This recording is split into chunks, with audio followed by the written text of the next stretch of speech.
Assalamualaikum warahmatullahi wabarakatuh. Perkenalkan, nama saya Anggela Figa. Saya mahasiswa D3 Keperawatan dari Stikes Sehat Medan. Puji dan syukur kehadiran Allah Subhanahu wa Ta'ala, di mana saya diberikan kesempatan untuk menjelaskan perihal mengenai EKG. Sebelum saya akan memperlihatkan bagaimana pemeriksaan EKG, terlebih dahulu saya akan menjelaskan beberapa perihal mengenai EKG. EKG atau elektrokardiogram merupakan pemeriksaan untuk mengukur dan merekam aktivitas kelistrikan jantung pada manusia. EKG umumnya dilakukan untuk pemeriksaan kondisi jantung dan keefektifan kondisi pengobatan penyakit jantung. Elektrokardiogram dilakukan menggunakan mesin pendeteksi impuls listrik jantung yang disebut elektrokardiogram. Dengan alat tersebut, impuls atau aktivitas listrik jantung akan terpantau dan tampak berupa grafik yang ditampilkan pada layar monitor. Beberapa penjelasan singkat mengenai sejarah tentang elektrokardiogram. Penelitian mengatakan, menurut Wikipedia, William Einthoven merupakan penemu elektrokardiogram yang lahir pada tanggal 21 Mei 1860 di Semarang, Hindia Belanda. Pada tahun 1895, ia menerima hadiah Nobel Fisiologi atau kedokteran atas penemuan mekanisme elektrokardiogram. Indikasi dan kontraindikasi elektrokardiogram. Elektrokardiogram dapat digunakan untuk mendeteksi kondisi-kondisi sebagai berikut: serangan jantung, kardiomiopati, gangguan irama jantung, penyakit jantung koroner, serta gangguan elektrolit dan keracunan obat-obatan. Sejauh ini dalam penelitian, pemeriksaan EKG tidak memiliki efek samping apapun terhadap pasiennya. Jenis-jenis pemeriksaan EKG. Yang pertama, stress test merupakan pemeriksaan EKG di mana pasien tersebut akan melakukan aktivitas seperti bersepeda, berjalan, dan lain-lain. Pemeriksaan EKG yang kedua adalah Holter monitor, di mana pemeriksaan EKG ini dilakukan 1-2 hari. Setiap selama pemeriksaan tersebut, EKG tersebut terpasang pada tubuh pasien. Yang ketiga adalah event monitor, di mana pemeriksaan EKG untuk merekam listrik jantung selama beberapa menit ketika gejala gangguan jantung muncul. Dalam pemeriksaan ini dapat dilakukan dalam jangka waktu hingga 1 bulan. Beberapa penjelasan mengenai perihal bagian-bagian yang termasuk dalam elektrokardiogram. Dalam pemeriksaan EKG didapat 2 LED EKG. Yang pertama adalah LED bipolar yang berfungsi merekam perbedaan potensial dari 2 elektrod. LED tersebut terbagi dari 3 LED. LED pertama merekam beda potensial antara tangan kanan dengan tangan kiri, yang mana tangan kanan bermuatan negatif dan tangan kiri bermuatan positif. LED kedua merekam beda potensial antara tangan kanan dengan kaki kiri, yang mana tangan kanan bermuatan negatif dan kaki kiri bermuatan positif. LED ketiga merekam beda potensial antara tangan kiri dan kaki kiri, yang mana tangan kiri bermuatan negatif dan kaki kiri bermuatan positif. Yang kedua adalah LED unipolar, di mana bertujuan merekam beda potensial lebih dari 2 elektrod. Dibagi 2 LED unipolar ekstremitas dan LED unipolar prekordial. LED unipolar ekstremitas. LED AVR merekam beda potensial pada tangan kanan dengan tangan kiri dan kaki kiri yang mana tangan kanan bermuatan positif. LED AVL merekam beda potensial pada tangan kiri dengan tangan kanan dan kaki kiri yang mana tangan kiri bermuatan positif. LED AVF merekam beda potensial pada kaki kiri dengan tangan kanan dan tangan kiri yang mana kaki kiri bermuatan positif. LED unipolar prekordial merekam beda potensial LED di dada dengan ketiga LED ekstremitas, yaitu V1 sampai dengan V6. Kertas EKG merupakan kertas grafik yang terdiri dari garis horizontal serta vertikal berbentuk bujur sangkar dengan jarak 1 mm. Garis yang lebih tebal atau kotak besar terdapat pada setiap 5 mm garis horizontal menggambarkan waktu atau detik yang mana 1 mm sama dengan satu kotak kecil sama dengan 0,04 detik. 5 mm satu kotak besar sama dengan 0,20 detik. Garis vertikal menggambarkan voltas yang ada pada jantung di mana 1 mm sama dengan satu kotak kecil atau 0,1 mF. Kurva EKG. Kurva EKG menggambarkan proses listrik yang terjadi di atrium dan vertikal. Kurva EKG normal terdiri dari gelombang P, Q, R, S, dan T. Kadang-kadang tampak gelombang U. EKG 12 lead. Lead 1 AVL V5 V6 menunjukkan bagian lateral jantung. LED 2 3 AVF menunjukkan bagian inferior jantung. LED V1 sampai dengan V4 menunjukkan bagian anterior jantung. Dan LED AVR hanya sebagian apakah pemasangan EKG benar berhasil. Normal aksis jantung frontal berkisar negatif 30 sampai dengan positif 110 derajat. Deviasi aksis kiri antara negatif 30 sampai dengan negatif 90 derajat. Deviasi ke kanan antara positif 110 sampai dengan negatif 180 derajat.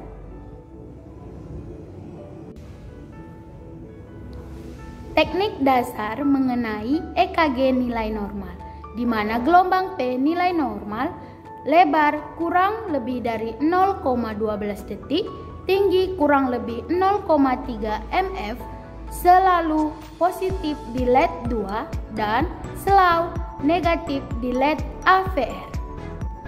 Interval PR diukur dari permulaan gelombang P sampai permulaan gelombang QRS. Nilai normal berkisar 0,12 sampai dengan 0,20 detik. Gelombang QRS atau kompleks QRS nilai normal lebar 0,04 sampai dengan 0,12 detik, tinggi tergantung lead. Gelombang Q defleksi negatif pertama gelombang QRS dan nilai normal lebar kurang dari 0,04 detik dalam 1/3 gelombang R. Di dalamnya kurang lebih 1/3 tinggi gelombang R, berarti Q patologis. Gelombang R adalah defleksi positif pertama pada gelombang QRS. Umumnya di lead AVR V1 dan V2, gelombang S terlihat lebih dalam. Di lead V4, V5, dan V6 makin menghilang atau berkurang dalamnya. Gelombang T merupakan gambaran proses repolarisasi vertikal. Umumnya gelombang T positif di hampir semua lead kecuali AVR. Gelombang U adalah defleksi positif setelah gelombang T dan sebelum gelombang P. Berikutnya penyebabnya timbulnya gelombang U masih belum diketahui, namun diduga akibat repolarisasi lambang konduksi intraventrikular pada jantung. Interval PR diukur dari gelombang permulaan gelombang P sampai permulaan gelombang QRS. Nilai normal berkisaran antara 0,12 sampai 0,20 detik. Ini merupakan waktu yang dibutuhkan untuk dipolarisasi atrium dan jalannya impuls melalui berkas His permulaan dipolaris ventrikular. Segmen ST. Segmen ST diukur dari akhir gelombang QRS sampai permulaan gelombang T. Segmen ini normalnya isoelektris, tetapi pada lead prekordial dapat berkisaran dari 0,5 sampai 2 mm. Cara menilai EKG. Yang pertama, tentukan apakah gambaran EKG layak dibaca atau tidak. Yang kedua, tentukan irama jantung. Ketiga, tentukan frekuensi jantung. Keempat, tentukan sumbu jantung. Dan kelima, tentukan ada tidaknya tanda hipertrofi. Lalu, tentukan ada tidak adanya tanda kelainan. Dan tentukan tidak adanya masalah pada jantung. Cara menentukan frekuensi melalui gambaran EKG dengan 3 cara. Yang pertama, 300 dibagi jumlah kotak besar antara R sampai R. Yang kedua, 1500 dibagi jumlah kotak kecil antara R sampai dengan R. Lalu, yang ketiga, ambil EKG strip sepanjang 6 detik. Hitung jumlah gelombang QRS dalam 6 detik. Kemudian dikalikan 10 atau ambil dalam 12 detik dan dikalikan 5. Cara menentukan irama jantung pada EKG. Yang pertama, tentukan apakah denyut jantung berirama teratur. Yang kedua, tentukan berapa frekuensi jantung. Dan ketiga, tentukan gelombang P atau ada tidak normalnya. Yang keempat, tentukan interval PR normal atau tidak. Dan terakhir, tentukan gelombang QRS normal atau tidak. Berikut pemasangan EKG.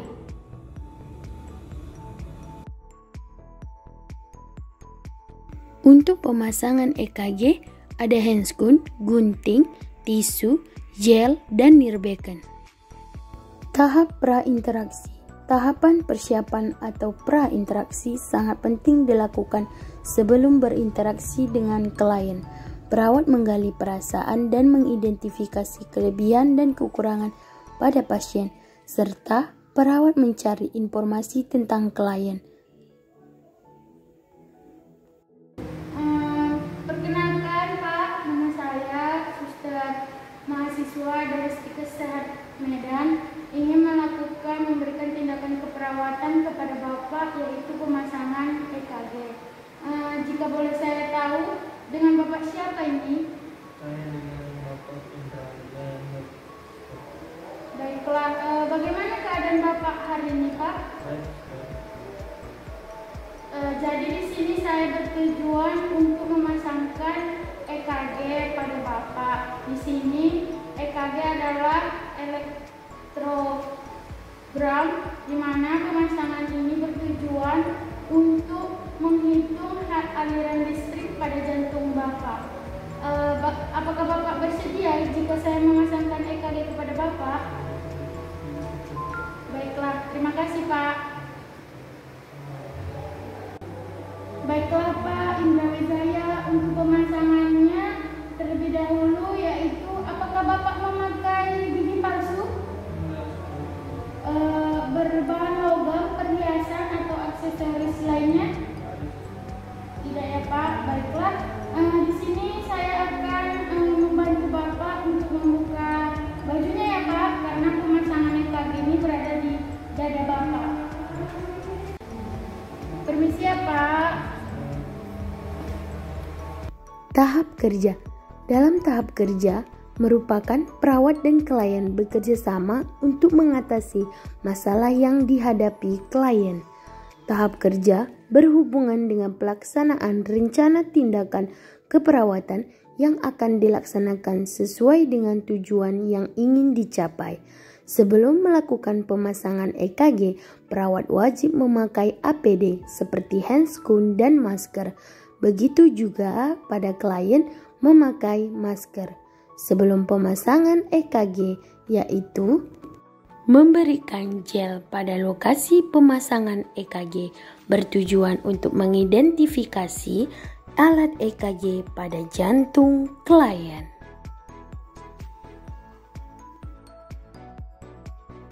Baiklah Pak, di sini saya sudah memasangkan gel. Jadi kita memasangkan alat EKG-nya ya Pak.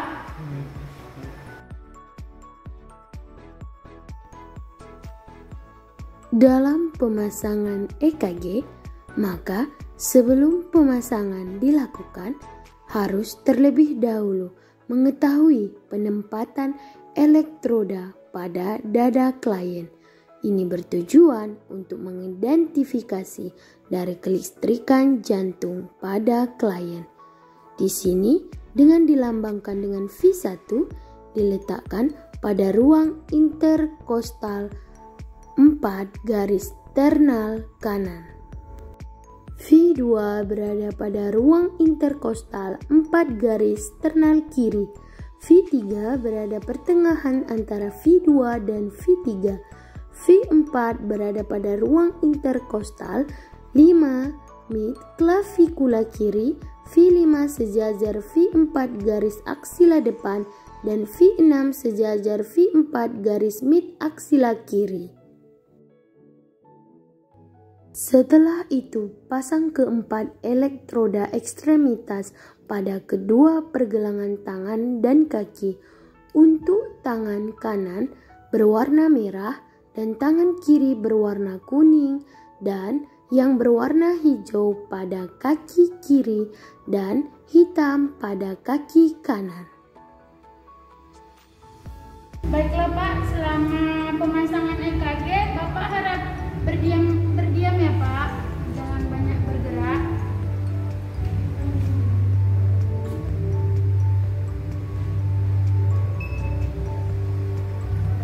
Lalu tekan tombol on dalam mesin EKG. Ketikkan nama klien, umur, jenis kelamin, tinggi badan, dan berat badan klien. Setelah itu, mesin bekerja. Di sini sedang terjadi proses mesin EKG mengidentifikasi kelistrikan jantung pada klien.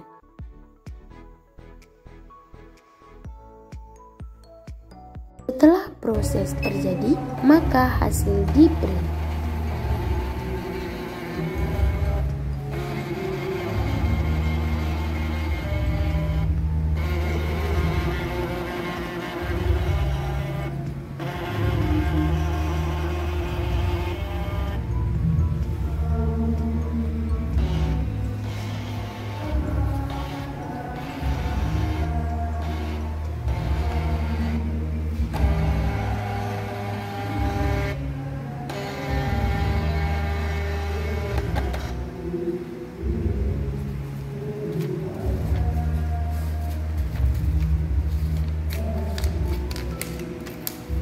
Setelah hasil print EKG sudah keluar, maka tekan tombol off pada mesin EKG.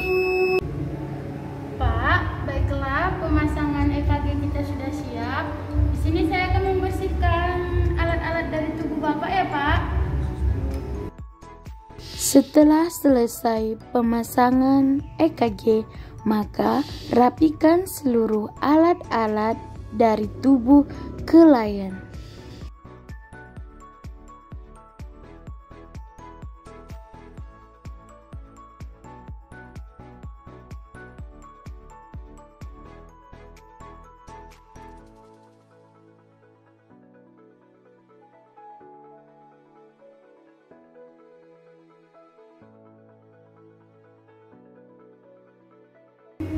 Permisi ya Pak.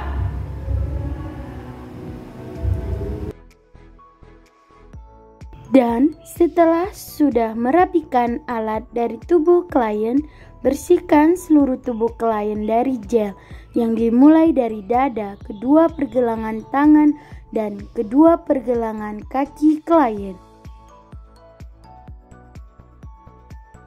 Setelah klien sudah dibersihkan dan alat sudah dirapikan, ini menunjukkan pemasangan EKG telah selesai.